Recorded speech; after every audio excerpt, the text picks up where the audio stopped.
Perfeito, gente. Obrigada, obrigada. Nossa proposta é falar um pouquinho aí sobre o cenário atual, né? E quais são os impactos que a gente pode esperar aí para o cenário econômico e político para 2021. Afinal de contas, Raquel é mestre em Economia Política Internacional pela London School of Economics, é mestranda em Economia pelo IDP, graduada na PUC de São Paulo. Tem passagem também na Universidade Sciences de Paris. Atuou como economista sênior no governo do Reino Unido no Brasil.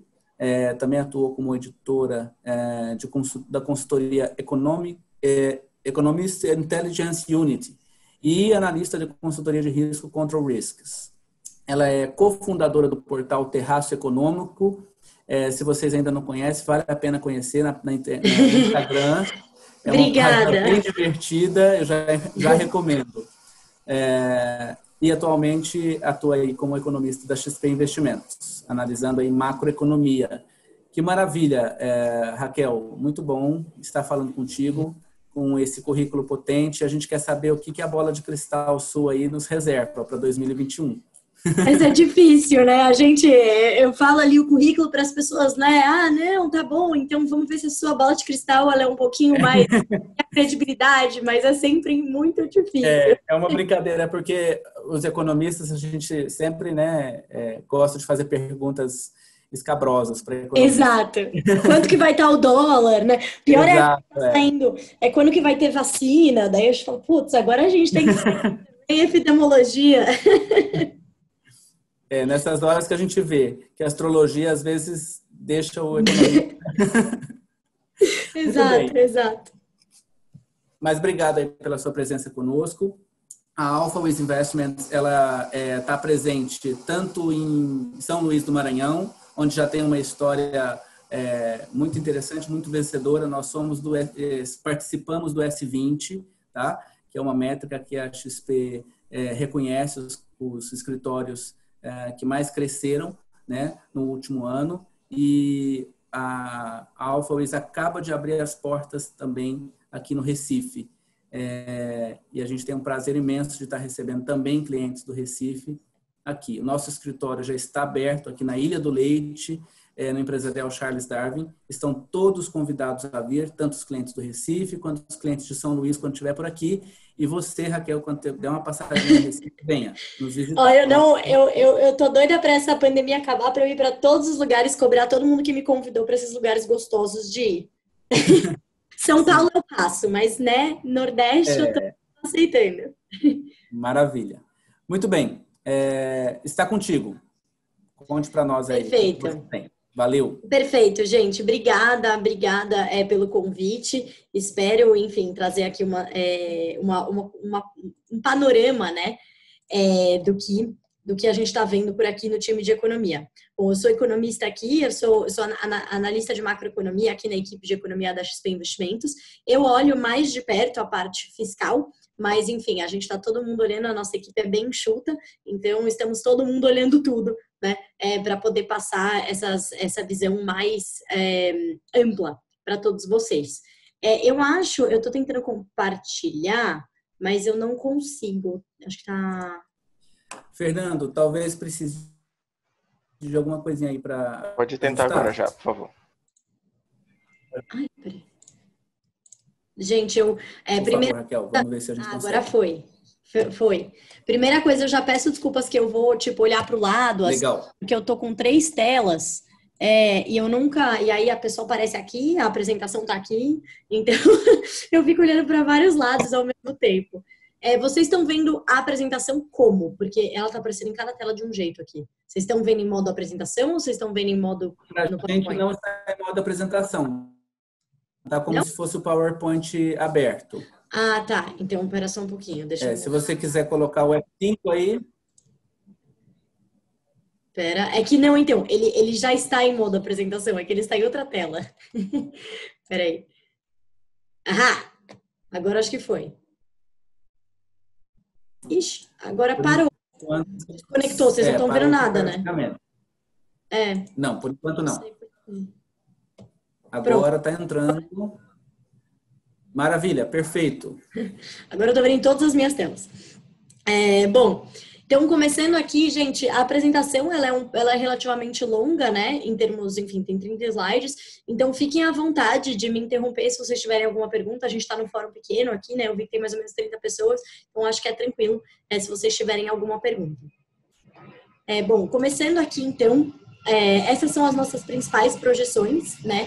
Eu não vou entrar em detalhes nela, porque eu acho que é melhor fazer isso ao longo, né, da apresentação, passando em cada um dos setores.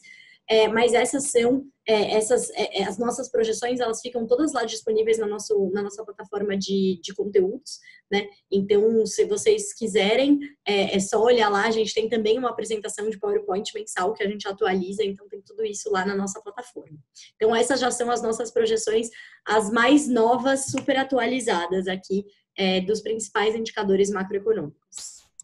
Bom, começando aqui pelo cenário internacional. Estamos vivendo ainda numa pandemia, né? Então, como vocês podem ver, o nível de incerteza global, né? Ele cresceu, assim, de uma maneira muito, vamos dizer assim, rápida e, né, num nível histórico nunca visto antes, né? Eu digo nunca porque, enfim, desde que a gente começa a ter esse indicador aqui, que ele é feito a partir de dados da consultoria que eu até trabalhei por um tempo, que é a Economist Intelligence Unit, que, enfim, eles têm informações aí do mundo todo e eles pegam algumas palavras, né, de realmente, assim, variações de projeções, palavras na mídia, e aí eles criam esse índice de incerteza global.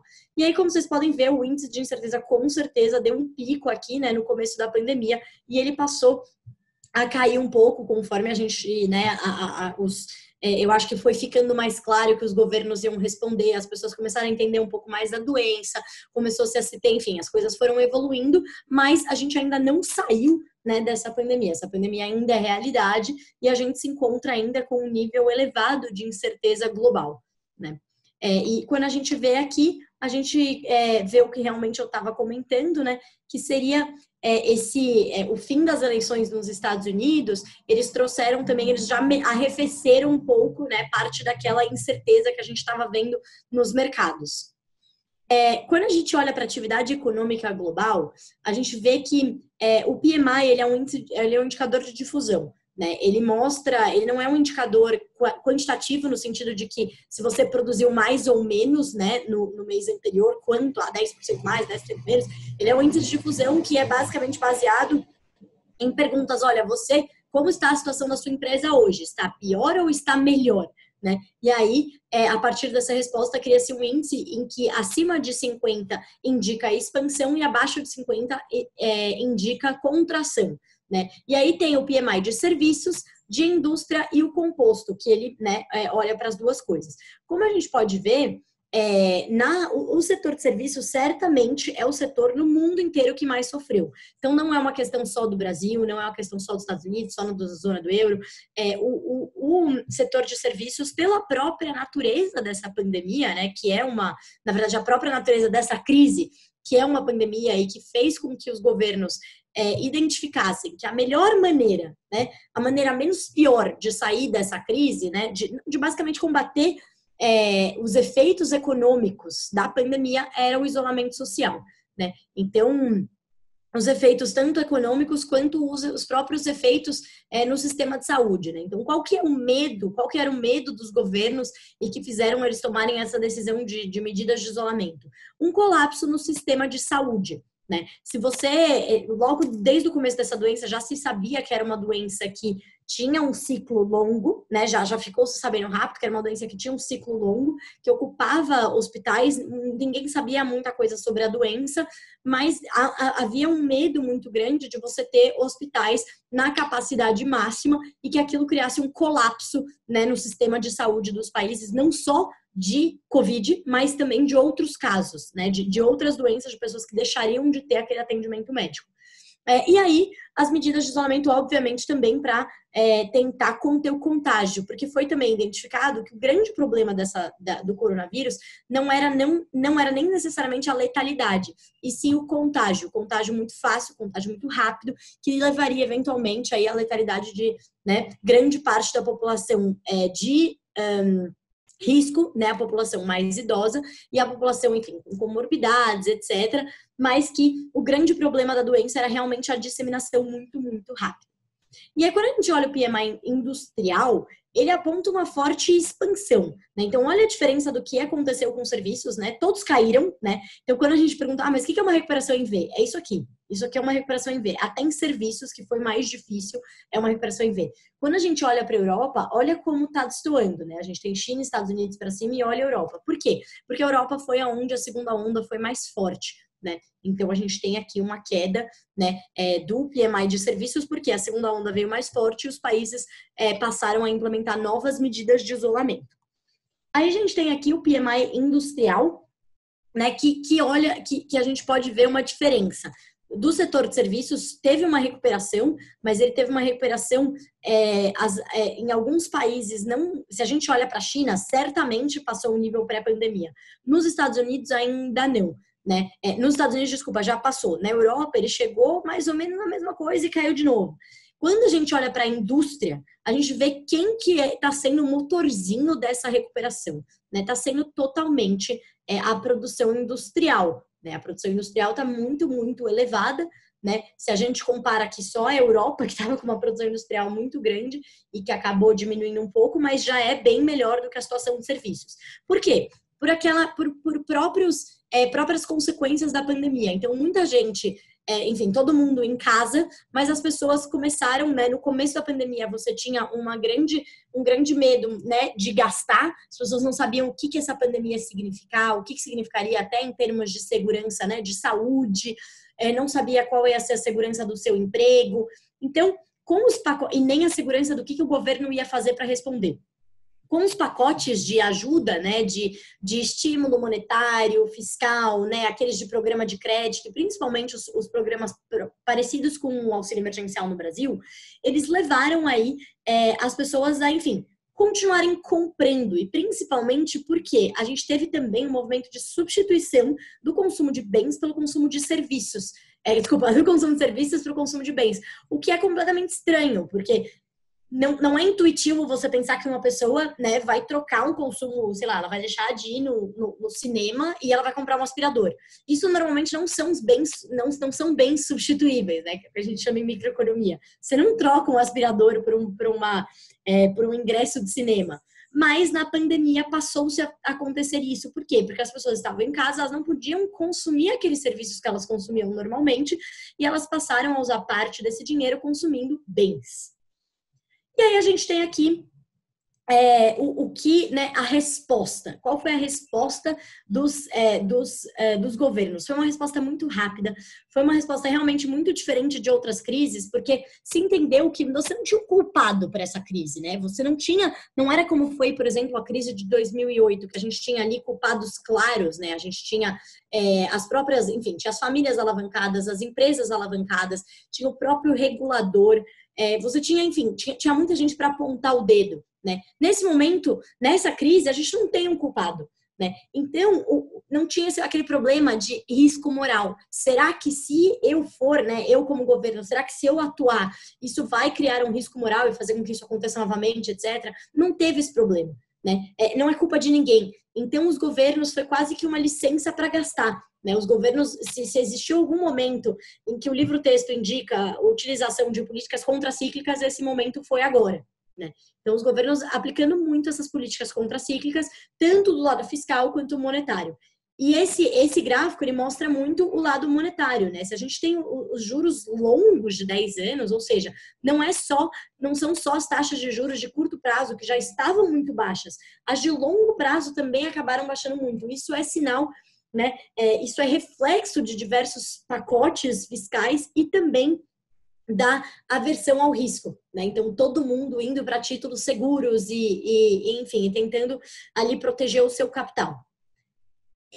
Mas quando a gente olha para um pouco mais perto, né? A gente começa a ver que tem uma luz no fim do túnel e é o que todo mundo falava desde o começo dessa crise, né? A crise só ia acabar no momento que tivesse uma vacina. E eu acho que conforme foi caminhando a evolução da pandemia, os médicos também concluíram que, olha, a gente vai ter que conviver com esse vírus por mais tempo. O mundo vai ter que conviver com esse vírus, com ondas desse vírus, que a gente não sabe exatamente hoje, né, exatamente o que causa, mas tem alguma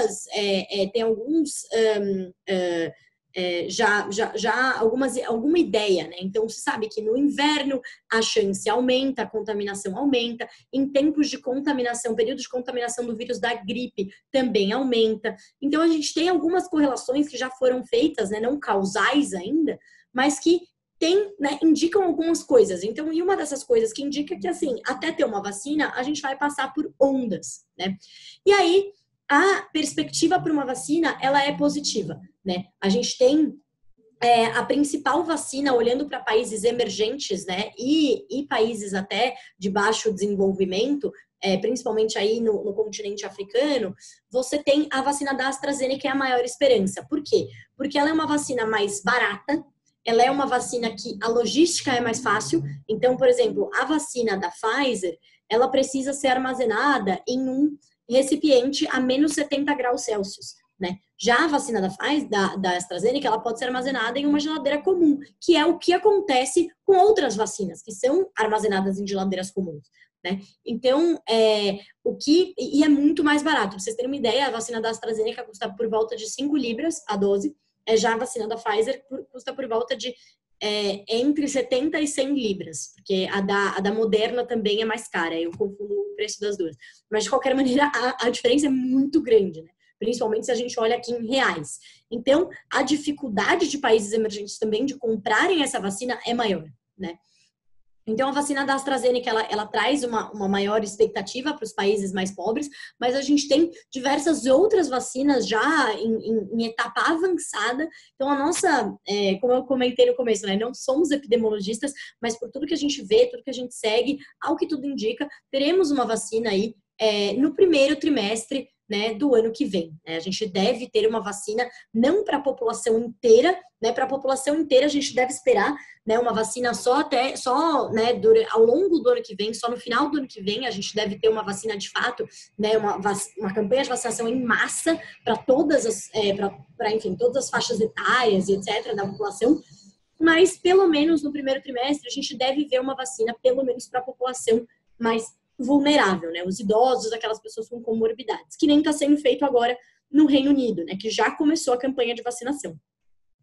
Bom, olhando aqui para o Brasil, né? Falando um pouco do cenário de atividade no Brasil, o que a gente vê é que os índices de confiança, eles estão em recuperação, né? Com os empresários seguindo à frente, mas no último mês eles já começaram a dar, né, sinais aqui de queda, né? E o que indica isso, né? Indica que as pessoas aqui também estão com medo dessa segunda onda. Então, pensando já, assim, na última rodada de indicadores de confiança, que foi de novembro, o único indicador que subiu foi o indicador de confiança da indústria. Os outros todos caíram.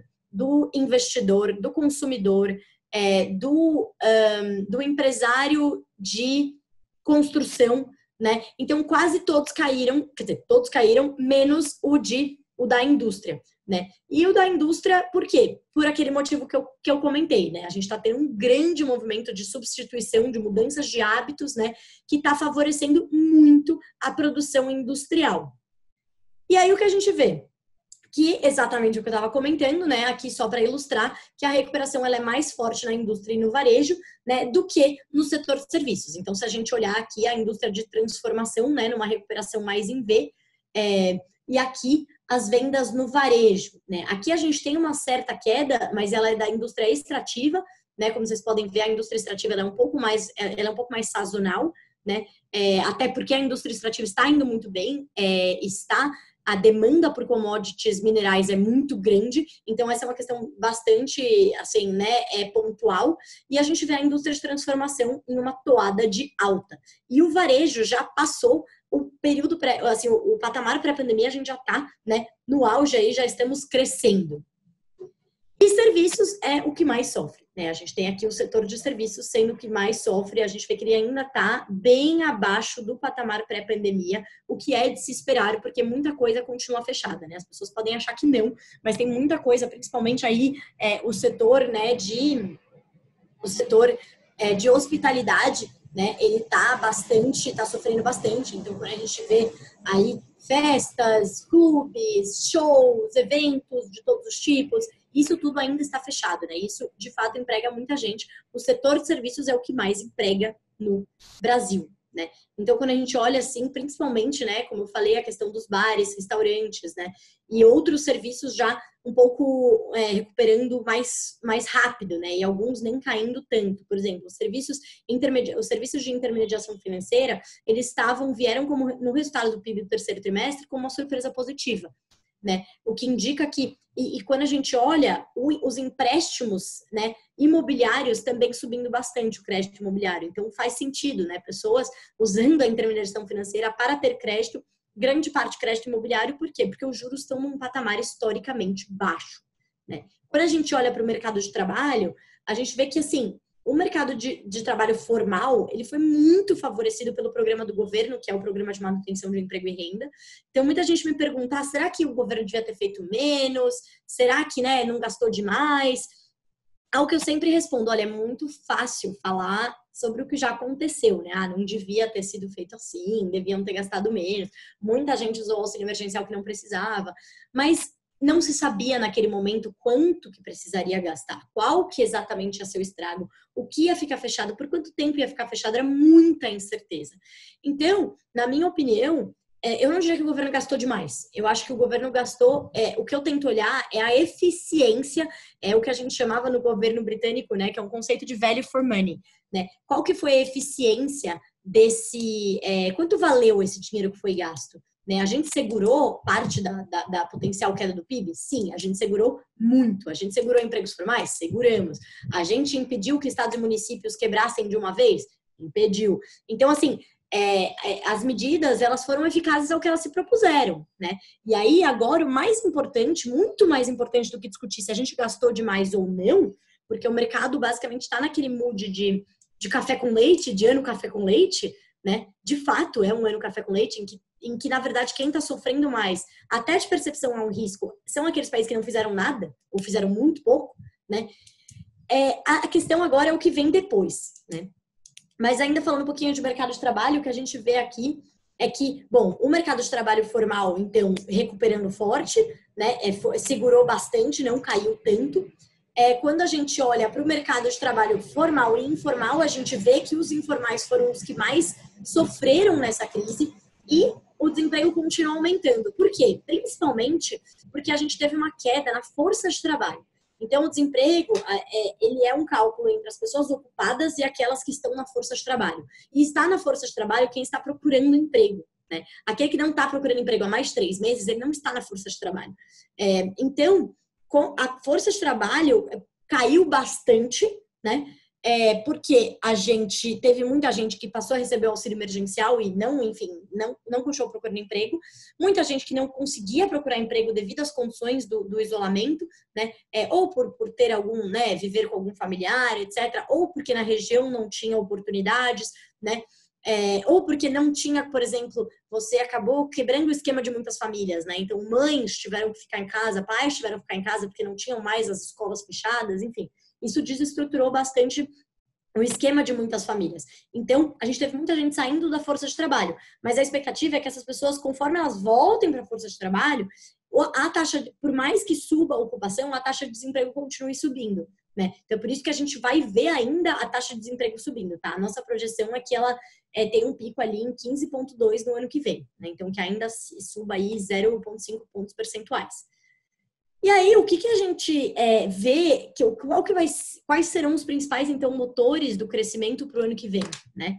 Essa foi uma conta que a gente fez aqui, que seria a massa ampliada de renda, né? Ou seja, a gente colocou tudo que o trabalhador estava recebendo, né? Além da sua renda de trabalho, né? Então, tinha ali os benefícios sociais previdenciários, o auxílio emergencial. Fica muito claro que o auxílio emergencial, ele mais do que cobriu a perda com a renda do trabalho, né? E que aí a renda do trabalho está retomando, o auxílio emergencial está caindo, o que faz sentido, né? E quais serão os principais motores da economia olhando para o ano que vem? A gente provavelmente vai ter o crédito, será um dos motores mais importantes, o crédito baixo ainda, né? O crédito barato ainda, né? com a queda da taxa de juros. E como vocês podem ver, esse gráfico mostra muito bem como existe uma relação aqui do movimento, né, do crédito com o IBCBR, né? Então, que é o índice de atividade do Banco Central. Então, é bem importante que a gente pense, o crédito ele tem sido muito procíclico no Brasil por muitos anos. Quando a economia caía, o crédito caía também. Quando a economia subia, o crédito subia também. Que a gente está olhando muito para a taxa de juros. Agora, finalmente, o crédito começou a agir como ferramenta contracíclica, né? O que é incrível, né? É muito positivo. E aí, o que a gente acha que vai acontecer, quais são os motores, né? Então, a gente vai ter o crédito.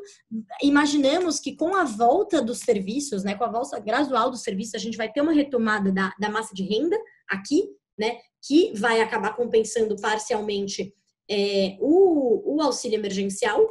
E também teremos, né,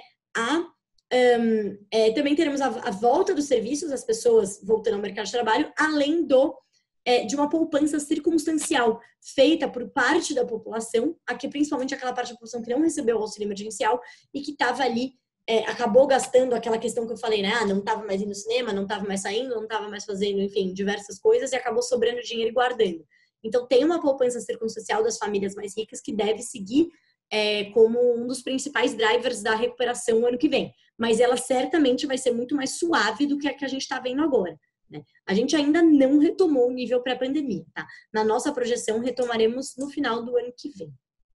E essa são as nossas projeções, né, para crescimento da ótica do lado da produção.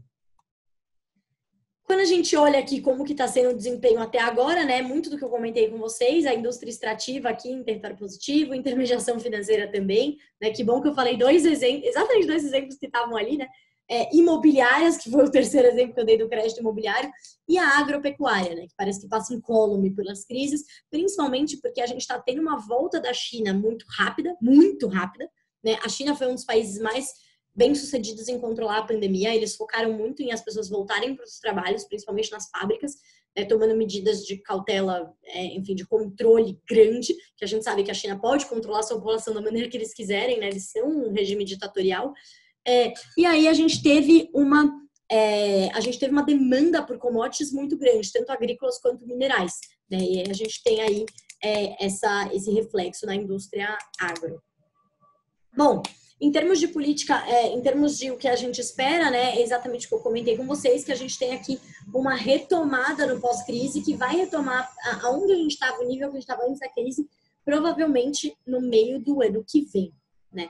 E aí, falando um pouco de inflação, câmbio e juros, né, a gente tem, ontem teve decisão do Comitê de Política Monetária, né, do Copom, que decidiu manter a taxa de juros em 2%. O que a gente vê no movimento da política monetária, aqui a gente não pode esquecer, responde à inflação, né, a gente vê o movimento da inflação que ela é uma inflação, a inflação corrente está subindo, né, estamos vendo a inflação corrente subir, mas principalmente devido a frutos de desequilíbrio, né, desequilíbrios frutos da própria pandemia. Então, um dos desequilíbrios é o que eu comentei sobre a diferença entre o consumo de serviços e de bens, né? Então, não é comum que isso aconteça, é um desequilíbrio que traz, que assim, aumenta a demanda por produtos industriais, sem ao mesmo tempo, durante um tempo, essas indústrias não estavam abertas, então você cria ali um buraco, né? Que certamente ajuda a empurrar a inflação para cima. A gente teve aí uma depreciação cambial muito grande e as commodities, né, os insumos todos negociados em dólar, a gente acaba importando essa alta, que seria o efeito pass-through, né, que a gente chama em economia. A gente teve a própria mudança de comportamento e de desequilíbrio no Brasil com o recebimento do auxílio emergencial, porque aquelas pessoas que receberam o auxílio emergencial têm propensão marginal a consumir maior, e dessa propensão marginal a consumir, elas tendem a consumir mais bens do que serviços, né? E dentro dos bens, mais bens não duráveis, então mais alimentos e bebidas.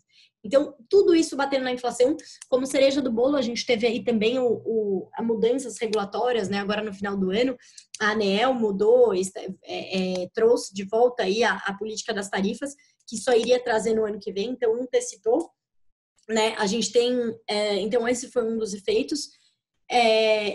Eu acho que assim, não econômicos, monetários, é um dos únicos. Então, a gente tem aí uma... Gente, espera só um minutinho. A gente nunca sabe, gente. A gente tá em live aí, de repente toca o celular, você acha que, tipo, não, alguém morreu, né? Não, mas tá tudo certo, gente. Bom, então, o que a gente vê aí é que a ociosidade da economia... Teve um cliente que falou um negócio que eu dei risada, que ele falou assim, então a inflação tá redeada na ociosidade. Eu falei, é mais ou menos isso, né? Porque o que acontece? Por mais que esses preços estejam subindo no curto prazo e para os produtores, a gente tem aí o preço não sendo necessariamente repassado para o consumidor final e não batendo no IPCA. Então, quando a gente olha, a gente abre a inflação, a gente vê que a inflação está muito grande em alimentos e bebidas, né? A alimentação fora de casa está muito menor do que dentro de casa. Os serviços estão, enfim, não estão em deflação, tá, gente? Então, isso também é uma coisa que o pessoal confunde. Para a inflação cair, você não precisa ver o preço cair, você precisa ver o preço subir mais devagar. Esse é o conceito de inflação, né, que muita gente esquece. E o grande risco para a inflação é qual? Não tem risco? Tem. O grande risco para a inflação é o risco fiscal, né? Então, é o risco de você pegar essa inflação corrente e ela acabar impulsionando, né? Ela acabar trazendo, influenciando as expectativas da inflação futura. Por que elas fariam isso? Porque a gente tem um quadro fiscal muito complicado.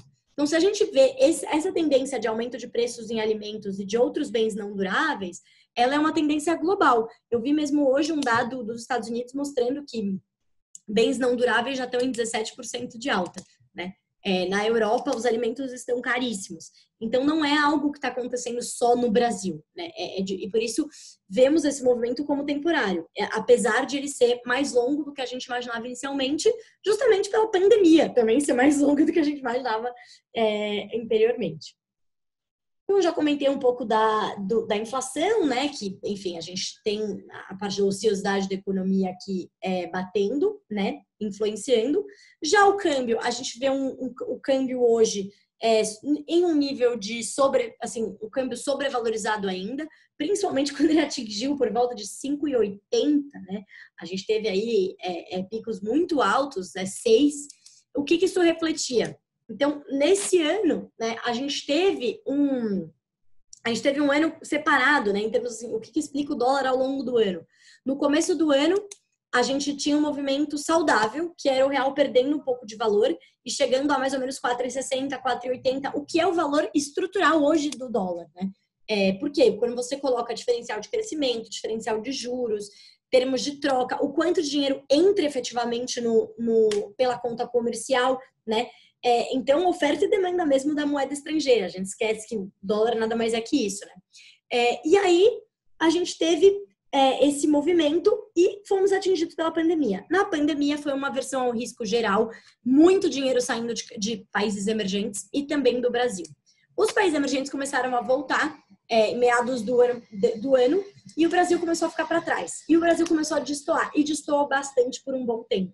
Por quê? A gente teve muita incerteza no lado político e fiscal. Começou com o lado político, 100% político, então saída de Moro, saída de ministro da Saúde, né? Então, você traz o que os mercados não gostam, é incerteza. Você traz essa incerteza de o que será que vai acontecer amanhã, né? Se o presidente acabou de demitir 2 dos principais, né, nomes ali do seu governo. Então, e por outro lado, né, a gente teve aí também, passando esse risco mais político 100%, a gente entrou numa preocupação fiscal. E aí a preocupação fiscal é essa daqui, a preocupação fiscal, ela é essa daqui, né? Qual que é a preocupação fiscal? A gente tem um déficit primário, que é a diferença entre receitas e despesas, historicamente baixo, é lógico, estamos gastando muito, mas qual é o medo, gente? O medo é isso aqui, tá? O medo é isso, o medo é a gente continuar em território aqui de déficit primário, a gente continuar aumentando as despesas, ou ainda pior, né? Esse é o nosso cenário base, né? Que segue o teto de gastos, né? Então, vocês veem que aqui a nossa dívida chega por volta de 100%, né, do PIB. E é realmente um território muito complicado para se estar. O que acontece? Quer dizer que o Brasil vai ser insolvente, amanhã eu vou pegar meu dinheiro no Tesouro Direto e não vai ter mais dinheiro? Não. A gente ainda está muito longe disso. Mas quer dizer que existe uma possibilidade de ele estar valendo mais, né? Porque a gente tem, na verdade, menos, né? Se você comprou um título de inflação. Porque o que vai acontecer é que o seu título vai ser pago de qualquer maneira, vai ser pago em reais, né? A única coisa é que o tesouro vai ter que pagar mais caro, né? E aí, os juros, isso aí são os juros, né?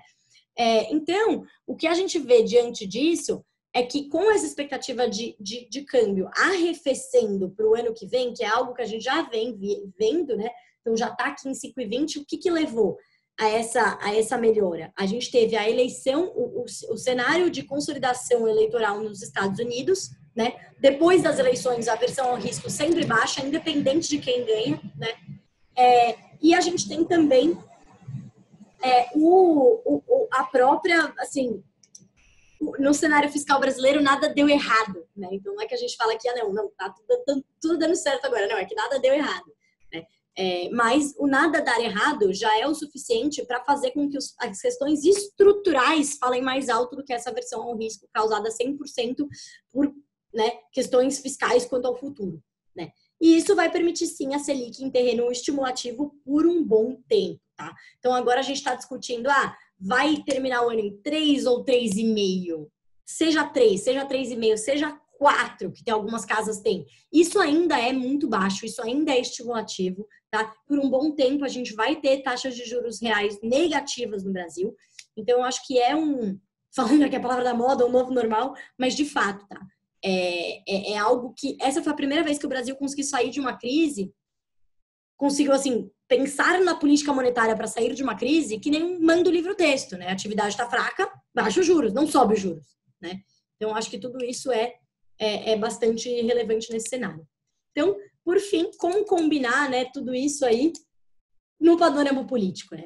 Então, a gente sabe que o principal risco ele é fiscal, mas o fiscal é irmão gêmeo siamês do político, porque as decisões fiscais são feitas no âmbito político, tanto no executivo quanto no Congresso. E óbvio que tem aí uma pitadinha, né, de risco político envolvido numa potencial virada de chave, né, da política econômica do governo, buscando popularidade e reeleição. Isso com certeza é um risco, e esse risco se torna maior quando a gente fala de expectativas de inflação subindo para o ano que vem, né? Que a gente vai ter provavelmente uma inflação que sobe, que entre abril e maio está por volta de 5%, 6%, e depois cede, né? Mas desemprego alto, inflação alta, né? É um cenário complicado para a popularidade de um presidente. Então, esse é o grande, assim, esse cenário, né, é o grande risco para nosso cenário de recuperação. E aí, lógico, temos aqui uma agenda prioritária, né? Que se a gente quiser ter, não só recuperar, mas de fato começar a crescer, né? Porque uma coisa é recuperar de uma base tão baixa depois que você caiu 4,7, né? Se você crescer 3,4, você recupera o nível que você estava antes, mas não quer dizer que você está crescendo, né? Então, tudo isso precisa estar no centro da agenda. É isso, gente. Acho que aí temos uns bons 17 minutinhos aí para perguntas. Maravilha. Raquel, se você puder voltar no segundo ou terceiro slide, que você mostra a incerteza global, eu achei uma coisa interessante naquela slide e eu queria trazer uma observação aqui que eu fiz, se você quiser comentar. Claro. Eu agradeço. Vamos lá, lá atrás. Isso. Achei interessante porque ele pega aí desde 97 até 2020. É claro que a gente teve um pico, né, de incerteza com a pandemia. A gente nunca viveu isso, né? As nossas gerações, todos que estamos aqui, realmente é uma grande incerteza. Mas eu achei interessante que, se a gente for traçar uma linha aí, a gente vê uma crescente, né, nos últimos... nesse século aí, né? A gente tem uma crescente de incerteza. Que veio já desde um pouquinho antes. Então, não sei o que a gente poderia fazer de análise nesse sentido. A gente tem um pico que não vem de um movimento que estava tudo tranquilo, né? A gente tem uma incerteza global que já elevada antes da pandemia, né? Exatamente. Isso é interessante se observar. E com relação, já puxando duas perguntas numa só, tá? Com relação às políticas contracíclicas, esses pacotes fiscais robustos aí que os governos todos tiveram que fazer, né? E fizeram, responderam rápido. Isso foi muito bom. A gente viu que conseguiu minimizar os impactos. A minha pergunta é, isso tem limite? Como que você analisa isso daqui para frente? A gente ainda tem propostas, né, de pacotes ainda robustos vindo aí nos Estados Unidos. A gente aqui no Brasil, se vier realmente uma segunda onda, se firmar, parece que está vindo, né? A gente ainda tem dinheiro para poder abastecer mais esses pacotes fiscais. Onde que isso vai dar, né? Quais são as possíveis consequências? O que a gente pode esperar de surpresa ali na frente, que às vezes ainda não está tão no radar assim? Legal. Olha, falando um pouco da sua primeira pergunta, né? Eu até peço desculpas que eu moro do lado do aeroporto, então assim, tipo, parece que tem um avião dentro da minha casa. Mas às vezes eles passam.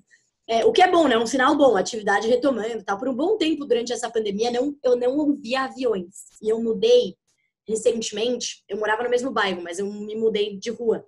E aí, quando eu me mudei em junho, eu falei, nossa, aqui parece que não é rota, né? Aí não, era só a pandemia, é rota sim. Mas, né, uma boa notícia.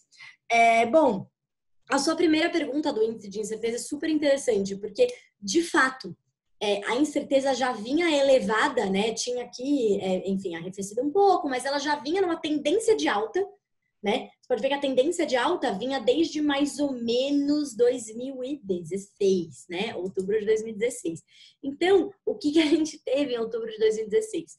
Foi a eleição do Trump, né? A gente teve ali o começo da administração Trump, e não que seja o Trump traz incertezas para o mundo, mas foi um movimento que não só a administração do Trump, mas a gente teve o Brexit, a gente teve diversos movimentos contra, né, assim, no sentido inverso de comércio global, né, de cadeias globais de valor, de menos conflito e mais uso de instrumentos multilaterais, etc.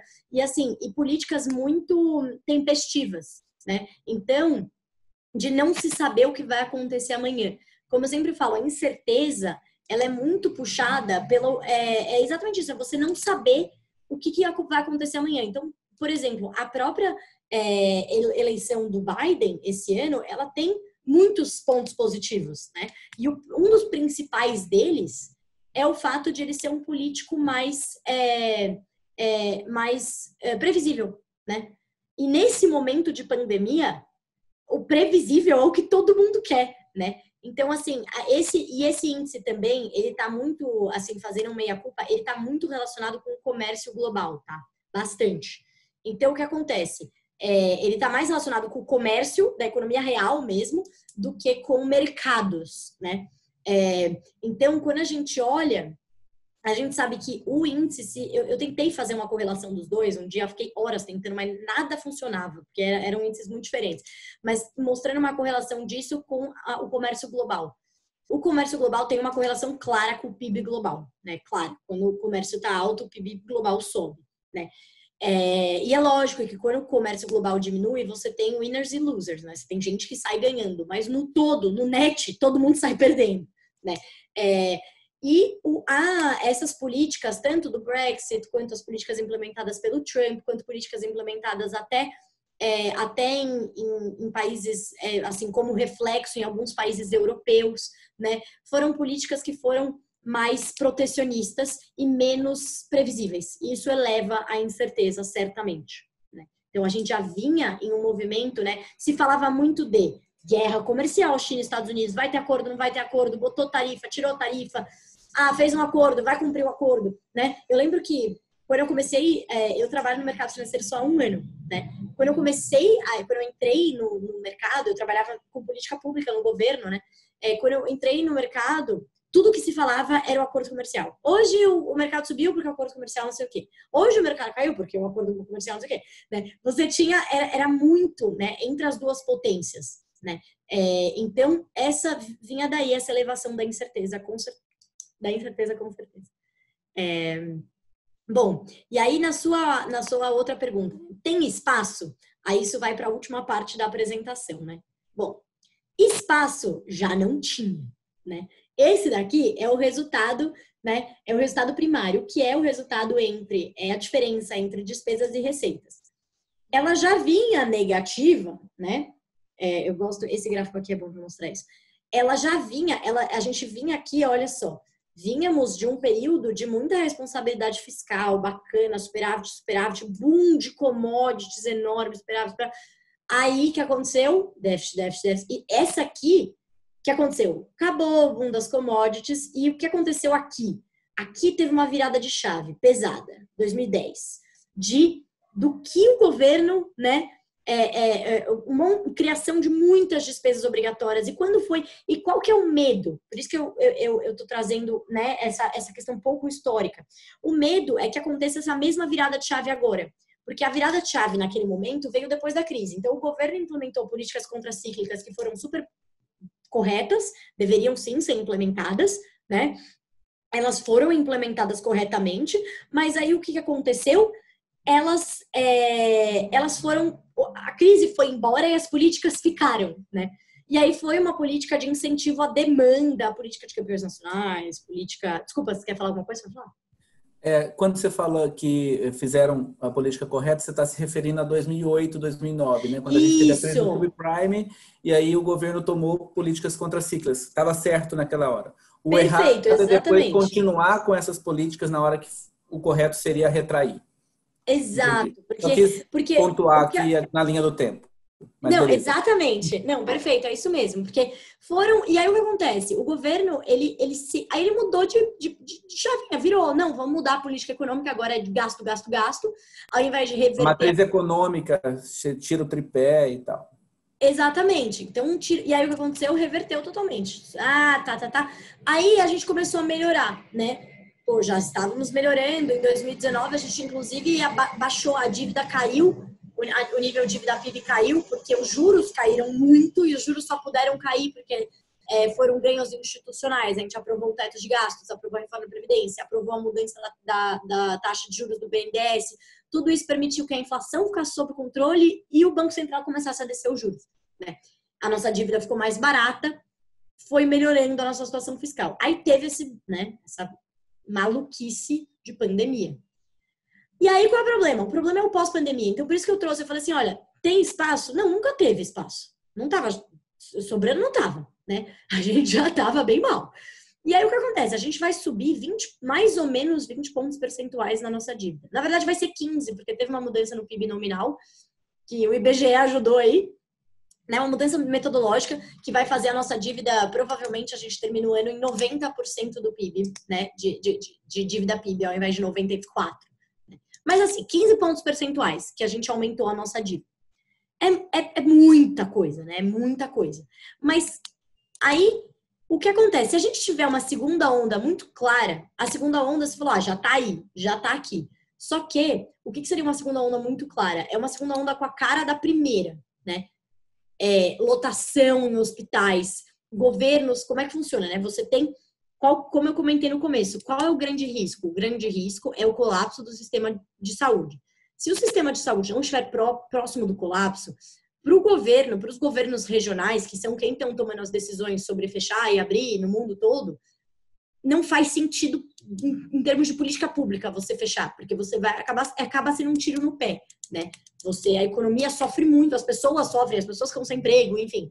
Então, não está com cara de que isso vai ocorrer, a não ser que piore muito, né? E tem a chance. Na Europa piorou muito. Se piorar muito, o que eu acho que acontece? Se piora muito, o mercado prefere, e aí os governos começam a implementar medidas de isolamento, daí é melhor que tenha outra rodada de auxílio do que não ter nada, porque daí vai significar que está tudo fechado e não tem dinheiro nenhum. Aí a economia vai pro saco, né? Então, é tudo muito relativo, né? Quando que você falaria que o mercado, que assim, as taxas de juros futuras estariam ok e o Tesouro estaria emitindo dívida e, enfim, bem sucedidamente, quando a gente com déficit de 12% do PIB? Nunca, né? Nunca falaria isso. Mas porque as condições, né, eram, assim, esse era o menos pior que se podia fazer, né? Então, eu acho que vai depender muito da circunstância. Se hoje a decisão for, vamos fazer mais uma rodada de auxílio, né?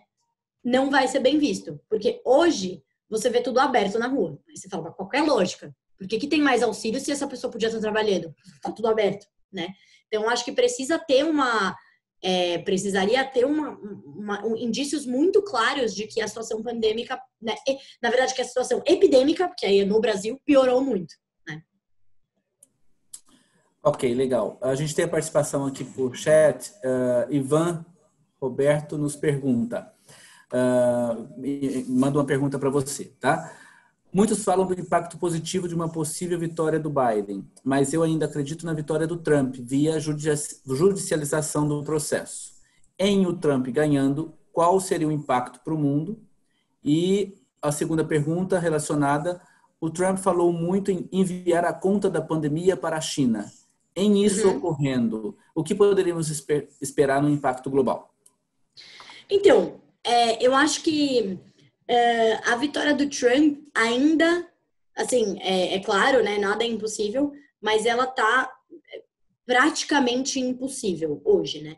Porque o Trump tentou entrar com pedidos de recontagem em diversos, como é que funciona nos Estados Unidos, né? Ele tem que pedir a recontagem a nível, cada estado tem o seu STF, né? E aí ele pediu essa recontagem, grande maioria não aceitou, alguns recontaram, deram vitória para o Biden, então o cerco vai se fechando e assim, é virtualmente impossível que ele ganhe, né? Sempre existe ali 1% de chance. Vamos supor que esse 1% aconteça e que ele venha a vencer. Eu acho que vai ser um impacto para os mercados, vai ser um impacto negativo. Por quê? Porque é muita incerteza.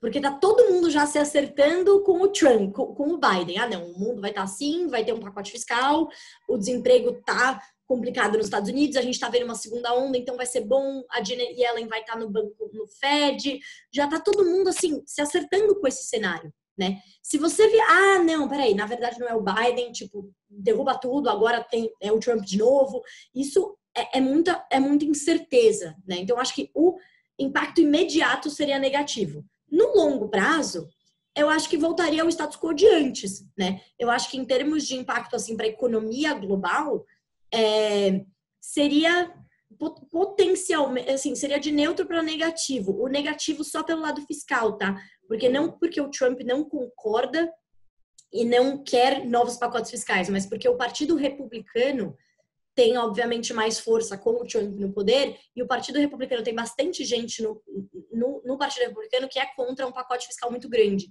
né? E com a economia americana recuperando, mas agora mostrando sinais de fraqueza, vai ser importante ter um novo pacote. Então, talvez também nesse sentido seja relativamente negativo, mas, de novo, no longo prazo, né? Uma hora passaria alguma coisa e acabaria voltando para o seu... A economia americana é muito... Assim, as instituições americanas são muito sólidas. Então, mesmo com o Trump no poder, tiveram mudanças, né? Reduziu os impostos para certos setores, deu mais subsídios para outros e tal, mas não teve, assim, mudanças estruturais na economia americana, né? Então, eu imagino que, né, o cenário seria de continuidade. E a pergunta de enviar a conta...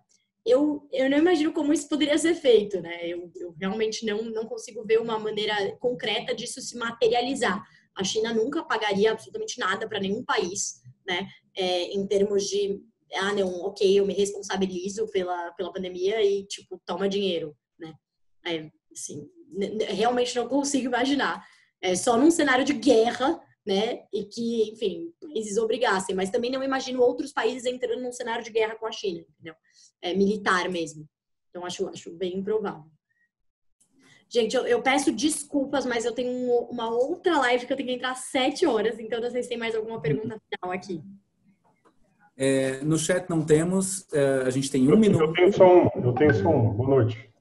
Boa noite. Aqui é uma coisa rápida. Qual a visão, a perspectiva de vocês para essa agenda prioritária ela andar ano que vem?